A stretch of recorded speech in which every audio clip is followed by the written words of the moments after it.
T P കേസിലെ പ്രതികൾക്ക് അവധിക്ക് നീക്കം. ജയിൽ DIGയുടെ കത്ത് വിവാദത്തിലായിരിക്കുന്നു. കൊടി സുനി, മുഹമ്മദ് ഷാഫി, ഷിനോജ് എന്നിവർക്ക് അവധിക്ക് വേണ്ടിയുള്ള ഒരു നീക്കമാണ് ഇപ്പോൾ പുറത്തുവരുന്നത്. സർക്കാർ നിർദ്ദേശപ്രകാരമാണ് ഈ നടപടി എന്നാണ് കത്തിൽ DIG സൂചിപ്പിക്കുന്നത്. കത്തയച്ചത് ജയിൽ സൂപ്രണ്ടുമാർക്കും ഇതിൽ കത്തിൽ പ്രശ്നമില്ല എന്നാണ് ജയിൽ വകുപ്പിന്റെ ഒരു വിശദീകരണം വരുന്നത്. അനന്തരം വിവരങ്ങളുമായി അനന്തരം എന്താണ് ഈ ഇത്രയും വലിയ കേസിലെ പ്രതികൾക്ക് അവധി നൽകാനുള്ള ഒരു നീക്കമൊക്കെ നടക്കുന്നു? ഇപ്പോൾ മയക്കുമരുന്നിന്റെ കച്ചവടത്തെക്കുറിച്ചുള്ള വിവരങ്ങൾ പറഞ്ഞോളൂ. അതിന് പിന്നാലെതാ ഇത് എന്തൊക്കെയാണ് സംഭവിക്കുന്നത്?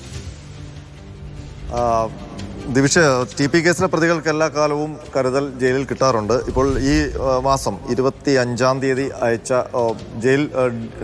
ജയിൽ വകുപ്പ് ജയിൽ സൂപ്രണ്ടുമാർക്ക് അയച്ചൊരു കത്താണ് വിവാദത്തിലായിരിക്കുന്നത്. ആ കത്തിൻ്റെ പകർപ്പ് മാതൃഭൂമി ന്യൂസിന് ലഭിച്ചു. ആ കത്തിൻ്റെ ഉള്ളടക്കം ഇതാണ്: തലശ്ശേരി ഇരട്ടക്കൊലപാതക കേസിലെ പ്രതികളെ തെളിവുകളുടെ അഭാവത്തിൽ വെറുതെ വിടുതൽ ചെയ്ത സാഹചര്യത്തിൽ കേസിൽ ഉൾപ്പെട്ടിട്ടുള്ളതും TP ചന്ദ്രശേഖരൻ വധക്കേസിൽ ശിക്ഷിച്ച് വിവിധ ജയിലുകളെ പാർപ്പിച്ചിട്ടുള്ളതുമായ കൊടിസുനി, മുഹമ്മദ് ഷാഫി, ഷിനോജ് എന്നീ അന്തേവാസികൾക്ക് സുരക്ഷാ കാരണങ്ങളാൽ അവധി ആനുകൂല്യം നൽകി വിടുതൽ ചെയ്യുന്ന വിഷയം പരിശോധിക്കുന്നതിന് സർക്കാരിൽ നിന്ന് നിർദ്ദേശം ലഭ്യമായിരിക്കുന്നു. അതായത് ഈ കൊടിസുനി, മുഹമ്മദ് ഷാഫി, ഷിജിത്ത് ഈ 3 പ്രതികൾക്കും അവർക്ക് പരോൾ അനുവദിക്കുന്നതുമായി ബന്ധപ്പെട്ട നടപടികൾക്കാണ് ഇപ്പോൾ ഈ കത്തിലൂടെ ലക്ഷ്യമിടുന്നത്. അത് ഈ കത്ത് ഹെഡ്ക്വാർട്ടേഴ്സ് DIG ആണ് തയ്യാറാക്കി ജയിൽ സൂപ്രണ്ടുമാർക്ക് അയച്ചിരിക്കുന്നത്. ഈ കത്ത് വിവാദമാവാനുള്ള കാരണം TP കേസിലെ പ്രതികൾക്ക് ഇങ്ങനെ അവധി നൽകാനുള്ള ഹൈക്കോടതി ഉത്തരവിൻ്റെ അടിസ്ഥാനത്തിലുള്ള നിയമതടസ്സമുണ്ട്.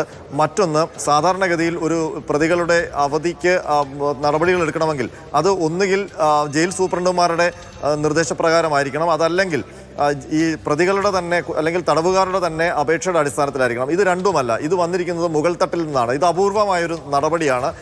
മുകൾ തട്ടിൽ നിന്ന് ഒരു ജയിൽ DIG ഒരു കത്ത് തയ്യാറാക്കി പ്രതികളുടെ അവധിയിൽ നടപടി ആരംഭിക്കണം എന്ന് പറഞ്ഞുകൊണ്ട് കത്തയക്കുന്നത് വളരെ അപൂർവമായ നടപടിയാണ്. മാത്രമല്ല, ഈ ജയിൽ DIG പറഞ്ഞിരിക്കുന്നത് ആഭ്യന്തര വകുപ്പിൽ നിന്നുള്ള നിർദ്ദേശപ്രകാരം എന്നാണ് ഈ കത്തിൽ സൂചിപ്പിച്ചിരിക്കുന്നത്. അപ്പോൾ ആഭ്യന്തര വകുപ്പിൽ നിന്ന് അത്തരമൊരു നിർദ്ദേശം ജയിൽ വകുപ്പിന് ലഭിച്ചിട്ടുണ്ടെങ്കിൽ അത് സർക്കാർ അറിഞ്ഞുകൊണ്ടായിരിക്കണം എന്നുള്ളൊരു ആരോപണമാണ് ഇപ്പോൾ ഉയരുന്നത്. അപ്പോൾ TP കേസിലെ പ്രതികൾക്ക് പരോൾ നൽകുന്നതിന് സർക്കാർ തന്നെ മുൻകൈ എടുത്തിരിക്കുന്നു. പക്ഷേ അങ്ങനെ പരോൾ നൽകുന്നതിന് നിയമപരമായ തടസ്സങ്ങളുണ്ട്. അങ്ങനെ വരുമ്പോൾ ഇത് പ്രതികളെ ഞങ്ങൾ നിങ്ങൾക്കൊപ്പം ഉണ്ട് എന്ന് കാണിക്കാനുള്ള നീക്കത്തിന്റെ ഭാഗമാണോ എന്നുള്ളൊരു സംശയമാണോ വരുന്നത്? ദിവിഷ്, ഇതിനകത്ത് ജയിൽ മേധാവിയുമായി ഞാൻ സംസാരിച്ചിരുന്നു. ബലറാം കുമാർ ഉപാധ്യായുമായി ഫോണിൽ സംസാരിച്ചപ്പോൾ അദ്ദേഹം പറഞ്ഞത്, അദ്ദേഹം ഔദ്യോഗികമായ ഒരു പ്രതികരണം അറിയിച്ചത് ഇത് ഇവരെ ഈ TP കേസുമായി ബന്ധപ്പെട്ടല്ല ഈ നടപടികൾ. തലശ്ശേരി ഇരട്ടക്കൊലപാതക കേസിലെ പ്രതികളാണ് TP കേസിലെ ഉൾപ്പെട്ട ഈ 3 പേരും. അപ്പോൾ ആ കേസിൽ ഇവരെ 3 പേരെയും വെറുതെ വിട്ടിട്ടുണ്ട്.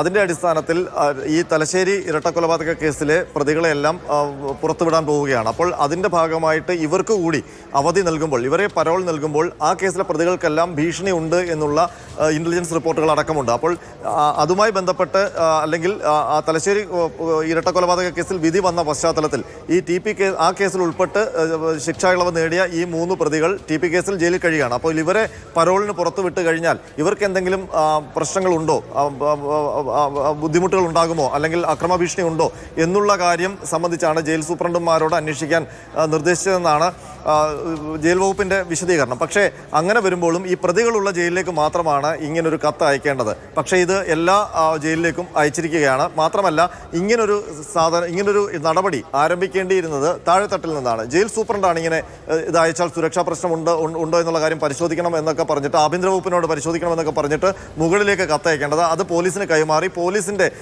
അതാത് ജില്ലാ പോലീസ് മേധാവിമാരാണ് ഇങ്ങനെ എന്തെങ്കിലും പ്രശ്നമുണ്ടോ എന്നുള്ള കാര്യം ജയിൽ വകുപ്പിനെ അറിയിക്കേണ്ടത്. പക്ഷേ ഇത് നേരെ തിരിച്ച് മുകൾ തട്ടിൽ നിന്ന് ഇനിഷ്യേറ്റീവ് എടുത്താണ് ഈ നടപടികൾ ആരംഭിച്ചിരിക്കുന്നതെന്നിടത്താണ് ദുരൂഹത. മാത്രമല്ല, ആഭ്യന്തര വകുപ്പിൽ നിന്ന് ഉള്ള നിർദ്ദേശപ്രകാരമെന്നാണ് ഈ കത്തിൽ സൂചിപ്പിക്കുന്നത്. പക്ഷേ ഏതെങ്കിലും തരത്തിലുള്ള ഒരു കത്തിൻ്റെ റഫറൻസ് അതിൽ സൂചിപ്പിച്ചിട്ടില്ല. അപ്പോൾ ആഭ്യന്തര വകുപ്പിൽ നിന്ന് ഇങ്ങനൊരു നടപടിക്ക് രേഖാമൂലം ഉത്തരവ് നൽകിയിട്ടുണ്ടോ എന്നുള്ള കാര്യവും സംശയമാണ്. അപ്പോൾ ജയിൽ വകുപ്പ് ആരുടെയോ നിർദ്ദേശപ്രകാരം ഒരു കത്തിടപാട് നടത്തിയിരിക്കുന്നു എന്ന് വേണം മനസ്സിലാക്കാൻ. അതുകൊണ്ട് തന്നെയാണ് ഇതിൽ ദുരൂഹതയുണ്ട് എന്ന് വ്യാപകമായ ആരോപണം ഉയരുന്നത്. ദിവിഷ.